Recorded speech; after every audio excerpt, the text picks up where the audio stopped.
Sejujurnya, salah satu jenis ceramah yang paling saya tidak senangi adalah nasihat pengantin. Saya paling tidak senang diundang ceramah nasihat perkawinan. Kenapa?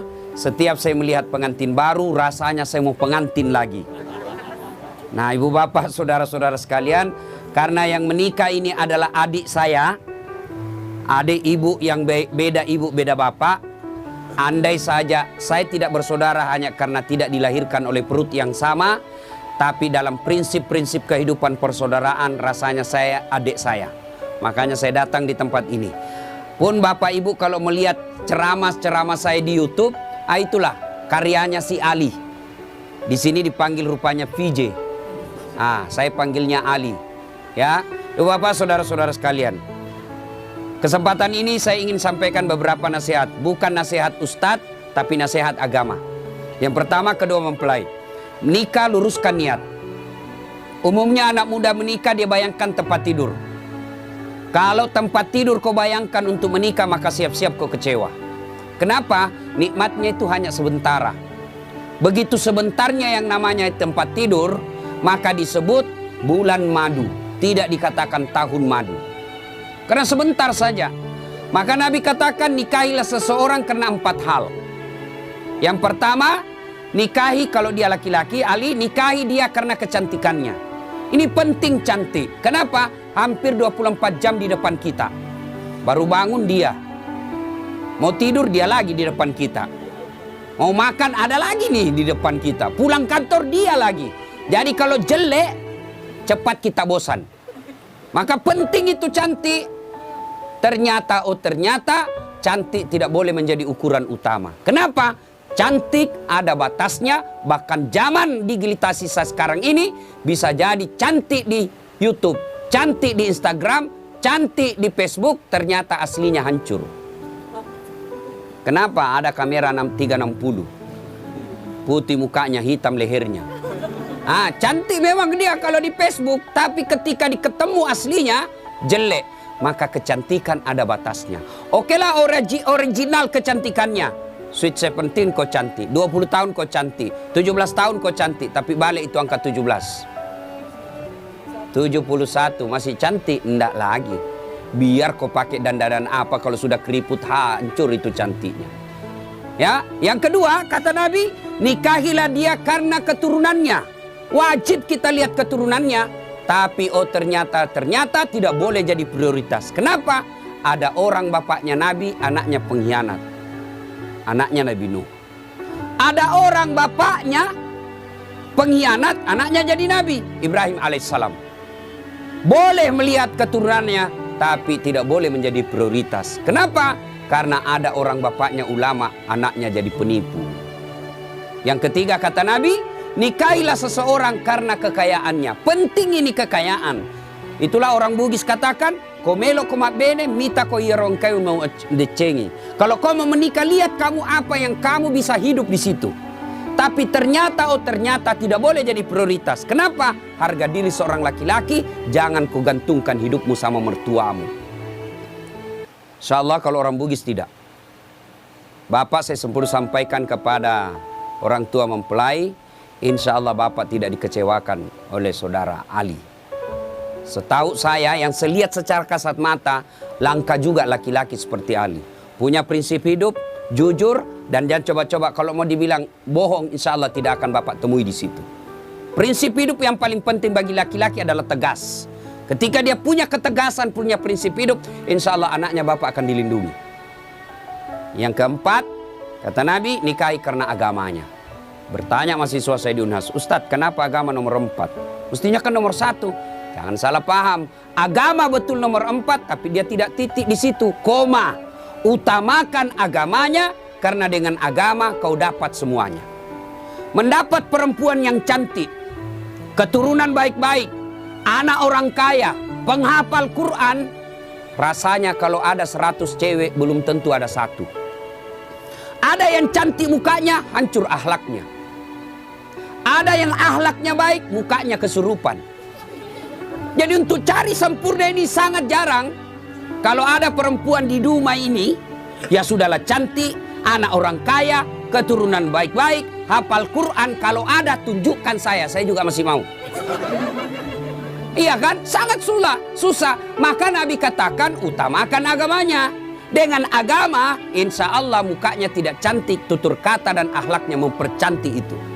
Dia tidak kaya tapi akhlaknya baik. Dengan akhlak baik memperkaya dirinya. Dia tidak terlalu keturunan baik-baik tapi dia sendiri yang baik agamanya. Maka dia akan memperbaiki keluarganya. Nah ibu bapak, kita kan mau semuanya. Saya pernah rasakan Pak. Saya dulu sebelum menikah 7 tahun saya sengsara cari istri. Saya cari yang tinggi karena saya pendek. Begitu saya dapat cewek cantik, putih, bersih, tinggi. Saya bilang sama teman saya, enaknya jadi istri ini memperbaiki keturunan. Dia dengar rupanya, dia balik sama saya. Ayo kau rusak keturunanku. Saya cari yang tinggi. Saya cari yang kerja, saya cari yang cantik, keturunan baik-baik. Tidak dapat-dapat. Akhirnya saya luruskan niat saya. Ya Allah, saya cari penghafal Quran. Alhamdulillah saya luruskan niat saya. Dapatlah yang baik, penghafal Quran, keturunan baik-baik, cantik juga. Bahkan saya waktu mau menikah, saya tidak pernah melihatnya, tidak pernah tahu, tidak pernah lihat fotonya. Hanya sekali saya ketemu ibunya, hari Ahad saya ketemu, Jumat saya pergi melamar.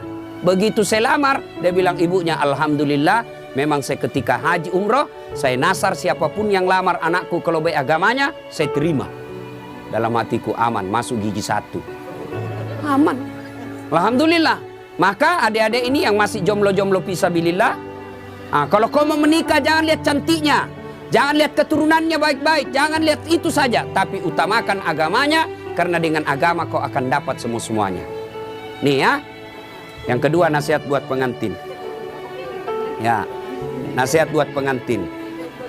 Besok-besok kalau kau mau bahagia, rumusnya adalah birrul walidain. Muliakan orang tua. Muliakan orang tua. Maka Dinda Ali, selesai kau nikah ini, nasihati istrimu baik-baik. Saya selesai nikah, saya bilang sama istri saya, boleh kau marah sama saya, boleh kau maki-maki saya, boleh kau hina saya, boleh kau lempar kepalaku, yang penting tidak kena. Satu yang tidak boleh, jangan kau pernah hina orang tuaku. Sampaikan itu, ya. Karena kadangkala ada suami durhaka sama orang tuanya gara-gara istrinya yang tidak bisa menerima takdir orang tuanya. Tuh, camkan baik-baik. Tidak ada kebahagiaan dalam rumah tanggamu kalau orang tuamu kau hina. Tidak ada kebahagiaan dan berkah Allah dalam rumah tanggamu kalau orang tuamu kau tidak servis baik-baik. Tidak usah kau cari muka sama wali kota. Tidak usah kau cari muka sama keluargamu yang anggota DPR. Tidak usah kau cari muka sama keluargamu yang pejabat. Kau mau bahagia, muliakan orang tuamu. Maka prakteknya, datang orang tuanya Ali, PJ, maka berikan kalau ada rezeki, si Vina yang datang. Bu, Pak, ini ada duit 50.000. Allah tidak lihat nilainya, Allah tidak lihat banyaknya. Yang Allah lihat adalah niatmu untuk memuliakan orang tua. Orang tuanya Vina yang datang, Ali yang maju. Nah Bu, ini jangan malah sembunyi-sembunyi. Datang orang tuanya Ali, Ali kasih mamanya, mak ini mak jangan kasih istriku. Sudah salah itu.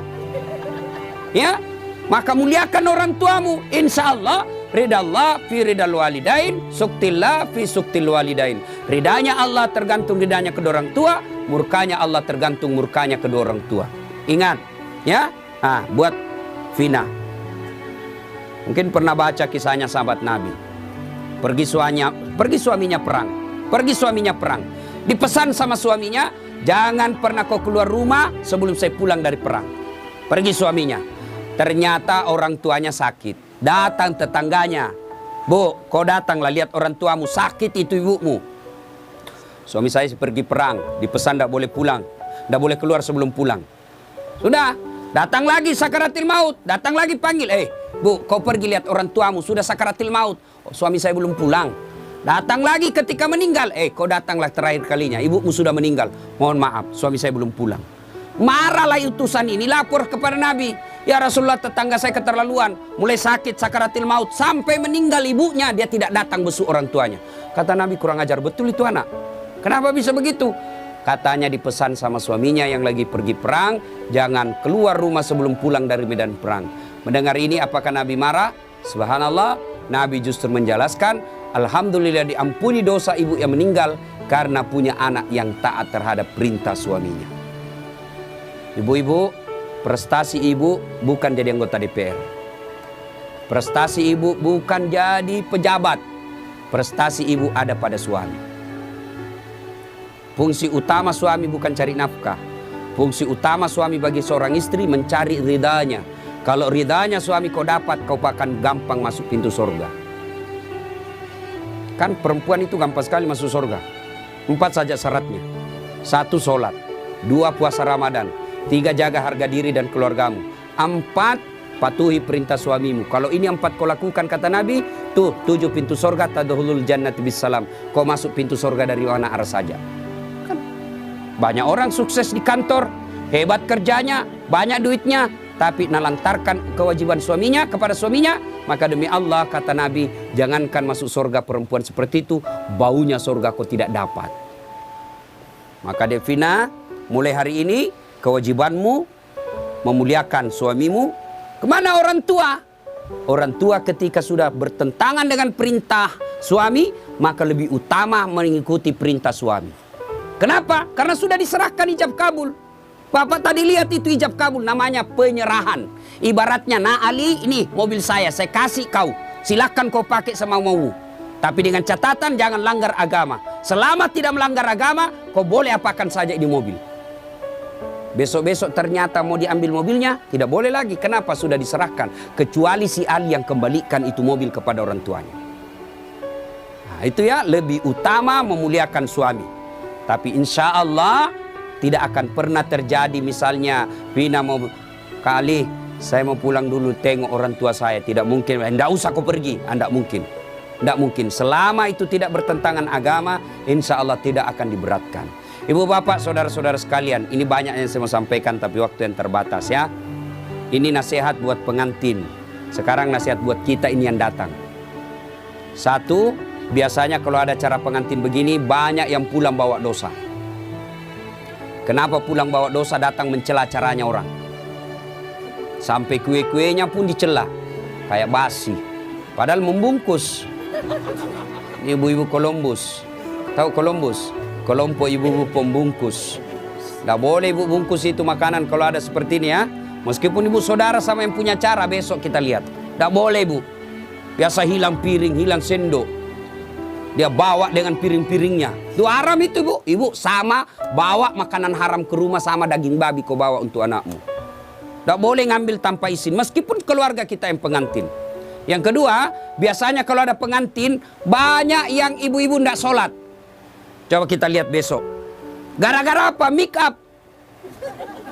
Dia kira tembok mukanya coklat, biru, abu-abu, krem. Wah, Masya Allah. Apalagi penyebab ibu banyak tidak sholat. Gara-gara jilbab. Jilbab sakaratil maut. Coklat, biru, abu-abu, kuning, dikasih miring lagi sedikit. Ada kayak pohon-pohon di belakangnya. La haula wala quwwata illa billah. Dia bilang suaminya, kau pergi sholat. Saya kasih habis duit saya 50 juta untuk umrah. Kau pulang umrah tidak sholat. Apa kata istrinya? Kau sadar pak? Saya sadar, saya suruh kau sholat. Pergi sholat. Dia bilang istrinya, ini kau lihat jilbabku 2 jam dipakai ini.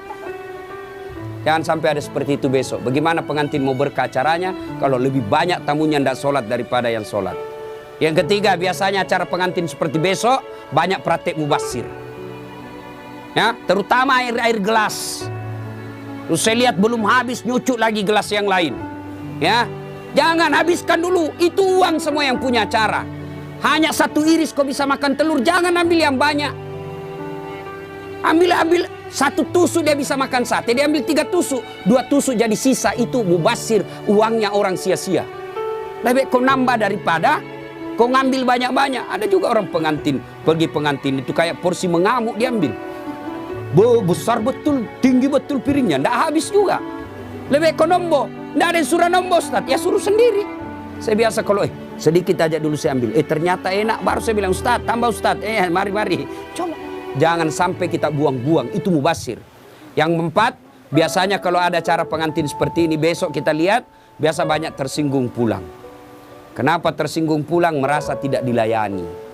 Ya, Oh, jauh-jauh saya dari Pekanbaru, habis duit saya pesawat, sampai di sini tidak diurus dengan baik.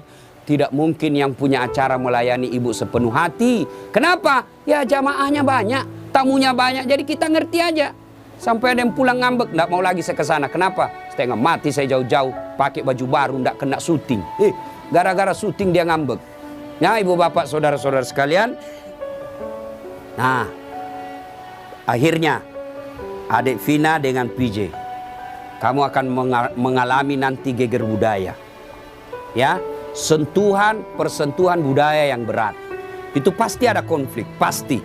Ya, kalau tadi selama kau pacaran semua yang enak-enak.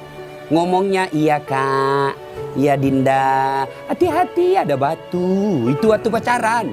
Salam sayang selalu, itu waktu digoda. Tiap malam video call, ya sayangku. Sudah ada anakmu 2 mulai aslinya keluar. Jatuh istrinya, di mana kau simpan matamu dong? Itu kalau mulai asli. Budaya ini akan ikut menentukan. Saya lihat tadi kalau budaya tadi apa itu berbalas pantun. Saya bilang kalau di Sulawesi tidak jadi pengantin kalau begini. Tidak ada yang bisa balas-balas pantun. Ternyata ya inilah budaya. Maka kuncinya adalah sabar. Ya, ketika terjadi konflik dalam rumah tangga 2 rumusnya. Ibu-ibu dengar ini, ya. Ini pengantin-pengantin baru juga kita semuanya. Ada yang baru 10 tahun, ada baru 2 anaknya. Pengantin baru juga namanya ya. Ketika ada masalah, ini kesalahan kita ibu-ibu banyak apa? Ada masalahnya curhatnya di Facebook. Ada masalahnya curhatnya di WhatsApp. Dia berdoa tapi di medsos. Ya Allah lindungi suamiku. Ya Allah bukakan rezekinya suamiku. Sibuk betul itu Tuhan mau baca statusmu. Ketika ada masalah kata Allah dalam Al-Quran, ada masalahmu, suamimu nakal, suamimu selingkuh, tidak usah curhat sama orang lain. Ini ibu-ibu gampang betul dia curhat sama tetangganya. Ngapain kau cerita masalah rumah tanggamu ke tetangga? Besok-besok ada Vina bertengkar sama suami, jangan terlalu cepat cerita sama orang tua. Langsung kau curhat sama orang tuamu, kau telepon menangis-nangis. Besok 2 minggu kemudian akrab lagi. Apalagi kau sudah ungkap semua kejelekan suamimu. Tidak usah. Ada masalahmu, kata Allah, ista'inu bisabri wassalah. Sabar, perbaiki solatmu, saya yang selesaikan masalahmu. Bagaimana itu sabar? Aplikasinya, alladzi idza asabatu musibah qalu inna lillahi wa inna ilaihi rajiun. Saya tidak sangka istriku begini. Saya tidak sangka suamiku begini. Saya tidak sangka mertuaku begini. Tapi itulah jodohmu. Maka lebih kau ucapkan inna lillahi wa inna ilaihi rajiun. Banyak rumah tangga yang akhirnya hancur gara-gara terlalu cepat curhat sama orang lain. Curhatnya lebih parah di medsos. 500 temanmu di medsos. 500 yang tahu rahasia keluargamu. Tidak usah kau cerita sama orang lain. Tidak mungkin dia cerita saya Ustaz. Dia masih sepupu saya. Siapa yang menghalangi Nabi dakwah awal-awalnya? Abu Sufyan. Siapa itu Abu Sufyan? Sepupu satu kalinya Nabi. Tidak mungkinlah dia cerita saya Ustaz. Dia masih saudara saya. Siapa yang dorong Nabi Yusuf masuk ke sumur? Saudaranya. Tidak mungkinlah dia begitu. Dia macik saya, dia pacik saya, saudara bapak saya. Siapa? Abu Lahab. Saudaranya bapaknya Nabi. Jadi barangkali ketika kondisi normal rumah tanggamu tidak ada yang sentimen. Tapi ketika kondisinya lain dari yang biasa, dia lihat rumah tanggamu bahagia, dia lihat rumah tanggamu kaya, dia miskin saudaramu, saudara sekandung, belum tentu dia baik. Ada namanya dengki. Ini setan masuk, dia hasutlah kau. Ketika situasinya lagi labil emosimu, kau tidak stabil marahmu, datang saudaramu belum tentu niatnya baik, dia mau sama nasibnya sama kamu, susah juga rumah tanggamu, maka dia hasut kau yang tidak benar. Maka ada masalahmu jangan curhat sama manusia, tidak usah, lebih kau curhat kepada Allah. Bangun sholat tengah malam, ngadu kepada Allah. Termasuk ibu-ibu nih yang sudah mulai tua, muka-muka sakaratil maut, suami mulai lain-lain, tidak usah kau curhat sama orang lain, curhat kepada Allah. Ya Allah, Engkau yang memelihara suami saya. Ya Allah, lindungi suami saya. Ya Allah, bahagiakan rumah tangga saya. Allah sudah janji, ud'uni astajib lakum. Minta kau sama saya, pasti saya kasih. Itu janji Allah. Ya, maka ibu-ibu, saya yakin di sini semua punya rumah mata. Adakah rumah tangga yang tidak ada masalahnya? Kira-kira ada rumah tangga yang tidak ada masalahnya? Tidak mungkin. Jangankan manusia biasa, Nabi saja ada masalahnya. Dalam rumah tangga, dalam struktur keluarga, Nabi diusir. Diusir dari Mekah kan, hijrah ke Madinah. Siapa yang usir? Bukan orang lain. Siapa? Pamannya sendiri. Dalam ekonomi, apa Nabi kaya? Tidak, Khadijah tadinya kaya, miskin setelah bersuamikan Rasulullah. Sampai dijelaskan pernah 3 hari 3 malam tidak makan. Itu Nabi. Dalam kesetiaan rumah tangga, Nabi pernah diuji dengan kesabarannya. Dengan cara apa? Aisyah difitnah selingkuh. Itu Nabi, apalagi kita. Ada yang bilang sama Ustadz, hebat betul rumah tangganya. Kenapa? Bahagianya rumah tangganya. Kenapa kau tahu? Itu foto-fotonya di Facebook, romantisnya. Ya itu foto di Facebook berapa menit kita bisa bikin. Bodoh itu namanya kalau bertengkar dia share di Facebook. Beleng-beleng namanya itu. Tak mungkin lah, semua yang baik-baik. Maka begitu ada masalah, ista'inu bis-sabri was-shalah. Sabar saja. Yang kedua, perbaiki sholat. Nah ini sholat yang jadi masalah. Ya, apalagi kalau pengantin baru, subuh terutama. Allah kasih toleransi. Tapi sekarang sudah modern Pak.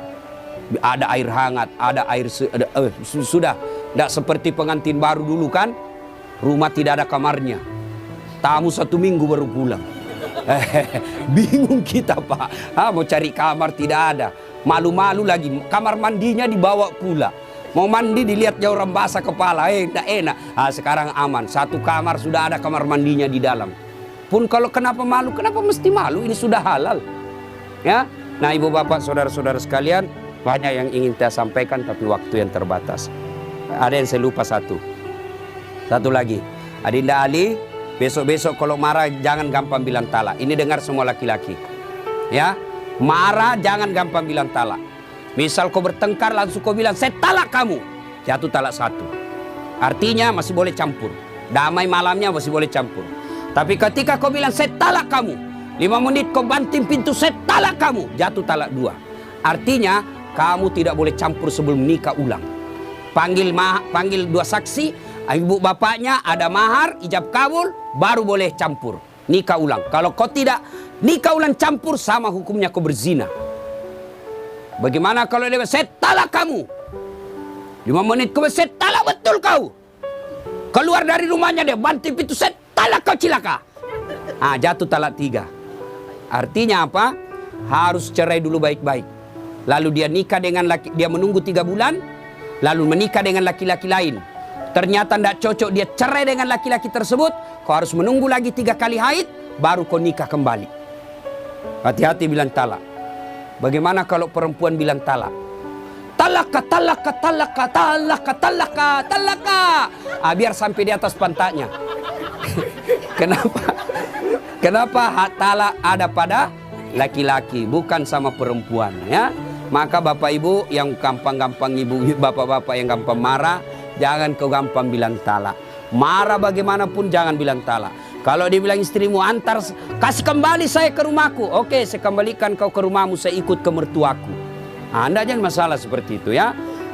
Besok-besok Ali cari harta, jangan menghalalkan segala cara. Tapi insya Allah, saya tahu betul ini VJ atau Ali sangat disiplin dalam soal halal atau haram. Insya Allah.